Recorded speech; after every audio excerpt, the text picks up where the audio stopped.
Ang mga pangyayari sa pelikula ay nagaganap sa Colombia, kung saan isang lalaki na nagngangalang Leo ay tulad ng dati, naglalasing. Di nagtagal ay nakarating si Leo sa isang magarang bahay at sinalubong siya ng isang nurse na si Lucia. Inihatid siya nito sa may-ari ng bahay, isang mayaman at arroganteng babaeng Pranses na nagngangalang Muriel. Ang magandang babae ay nakarete at naghahanap ng panibagong nurse na marunong mag-Pranses. Agad na sinabi ni Muriel na mahirap at hindi kanais-nais ang trabahong ito.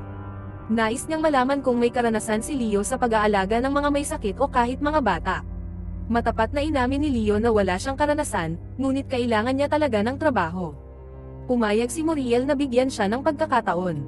Laging umiinom si Leo kapag nagkakaroon ng pagkakataon. Madalas siyang ipatawag ni Muriel para sa kung ano-anong mga utos. Sa kabila ng kondisyon, nananatili ang dignidad ni Muriel. Ni hindi niya mag-alaw ang kanyang mga kamay kaya stick ang ginagamit niya para magbasa ng libro. Isang araw, inutusan ni Muriel si Leo na maghanda ng hapunan sa alas 8. Pumunta si Leo sa kusina. Pinagtatakhan ni Lucia kung bakit lalaki ang inupahan ngayon ni Muriel, mahigit 40 babae na ang pinalitan niya noon. Para kay Lucia, hindi dapat makita ng isang lalaki ang isang babaeng nasa ganoong kalagayan. Ngunit hindi kayang mawalan ng trabaho ni Leo.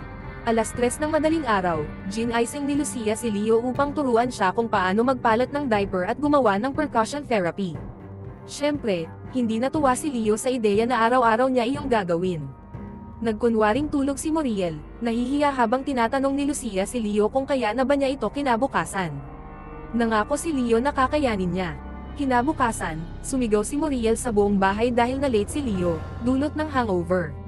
Kasama sa tungkulin ni Leo ang pakainin si Muriel, tulungan siyang magsipilyo, maghugas, at iba pa.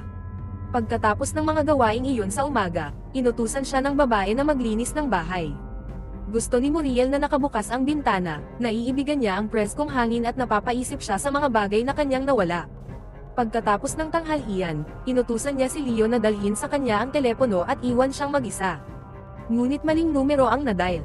Ngayong araw, kailangan ng si Leo na mismo ang gumawa ng percussion therapy. Kinagabihan, dumating si Lucia at tinanong kung nagawa ba niya ito. Habang tinutulungan siya ni Leo sa pagsasampay ng labahan, ikinwento ni Lucia ang nangyari kay Muriel 3 taon na ang nakalilipas. Nagpunta raw ito sa France upang bisitahin ang kanyang kasintahan ngunit na aksidente. Nang magising mula sa koma at nalaman niyang siya ay paralisado na, nagpas siyang hindi na bumalik sa France. Ayaw niyang makita siya ng kanyang mga mahal sa buhay sa ganoong estado. Hindi na rin siya kinakausap ng kasintahan. Pagkatapos ng trabaho, uminom na naman si Leo. Ngunit kahit nasa bar na siya, hindi siya makaiwas sa lungkot. Hindi rin siya natulungan ng alak. Natuwa si Lucia na bumalik pa rin si Leo, karaniwan kasi, umaalis agad ang mga nurse pagkaraan ng ilang araw.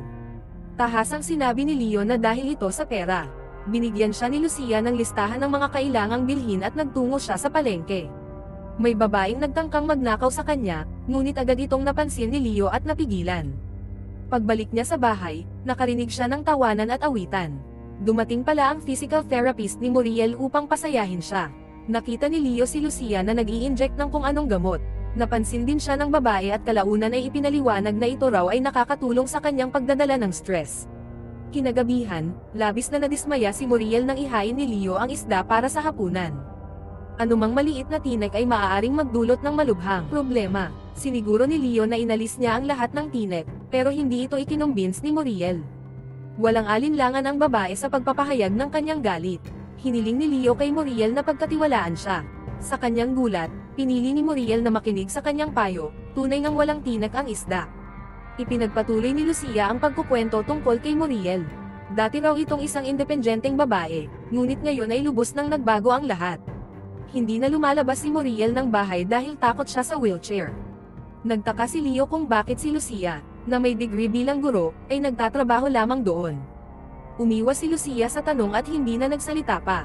Pagkatapos ng trabaho, umuwi si Leo sa kanyang sira-sirang apartment, kung saan siya'y nakatirang mag-isa. Palagi siyang umiinom ng alak. Isang araw, hindi siya pumasok sa trabaho at sinubukang magdahilan kay Muriel na siya raw ay may sakit. Pero agad na halata ng babae na hindi iyon sakit kundi hangover.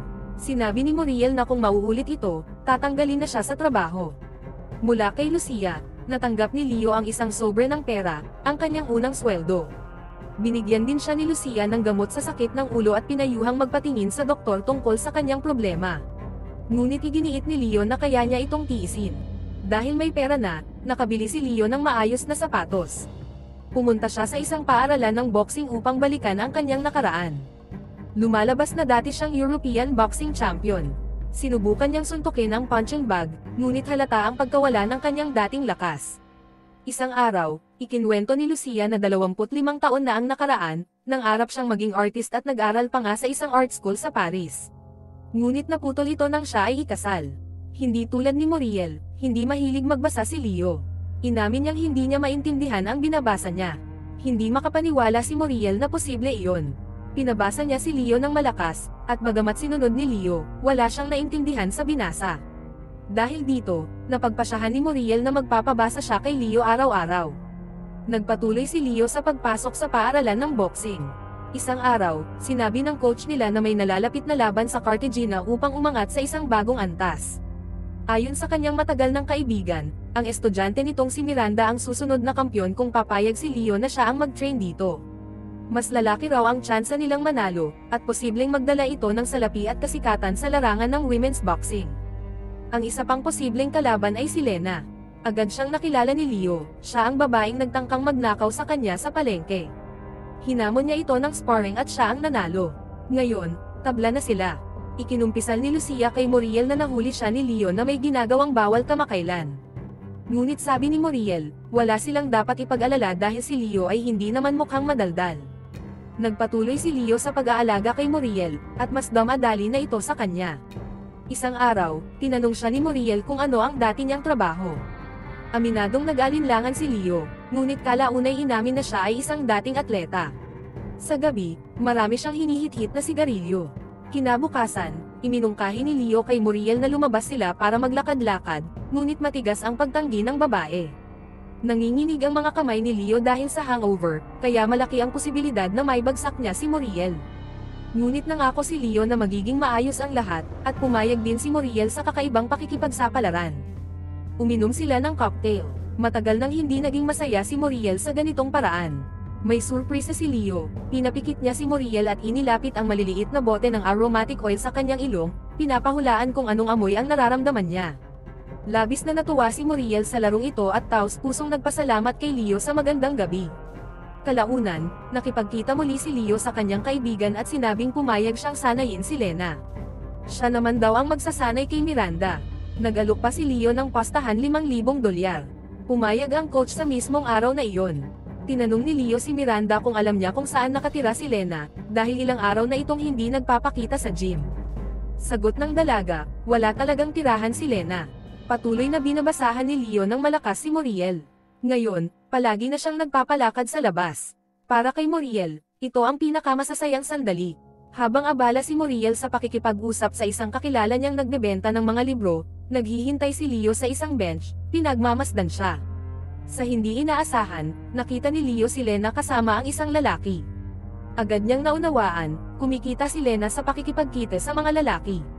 Habang tumatagal, lalo pang nagkakakilala sina Leo at Muriel. Tinanong ni Muriel kung may nobya si Leo, sinabi nitong wala. Kalaunan, tinanong ni Muriel si Lucia kung ano ang ginagawa ni Leo sa libreng oras nito.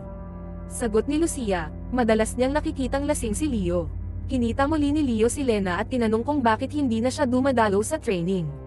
Sabi ni Lena, hindi siya nabubuhay sa pagboboxing.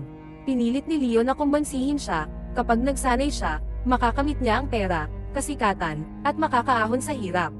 Ibinunyag din ni Leo ang tungkol sa pastahan nila ng coach, kung mananalo si Lena, kalahati ng premyo ay para sa kanya. Pumayag din si Lena sa huli, dahil wala na siyang makain. Habang wala si Leo, walang ganang kumain si Muriel. Palagi niyang iniisip si Leo, hindi niya alam na nasa bar ito, nagsasaya kasama si Lena. Sa sayawan, aksidenteng nasuntok ni Lena ang isang babaeng blonde, kaya tumakas silang dalawa. Habang papunta sa palikuran, naabutan si Leo ng isang grupo ng lalaki, galit sa kanya dahil sa insidente. Pinagtulungan siyang bugbugin at tinanong kung nasaan ang kapalmoks niyang kasintahan. Iniligtas siya ni Lena gamit ang dalang armas. Malubha ang kalagayan ni Leo, hindi siya makakapasok kinabukasan. Nakiusap siya kay Lena na siya muna ang humarap sa mansyon. Kinaumagahan, nag-doorbell si Lena. Sabik si Muriel, akala niya'y si Leo, ngunit si Lena pala, na nagpakilalang kapitbahay. Agad napansin ni Lucia na may namamagitan sa dalawa.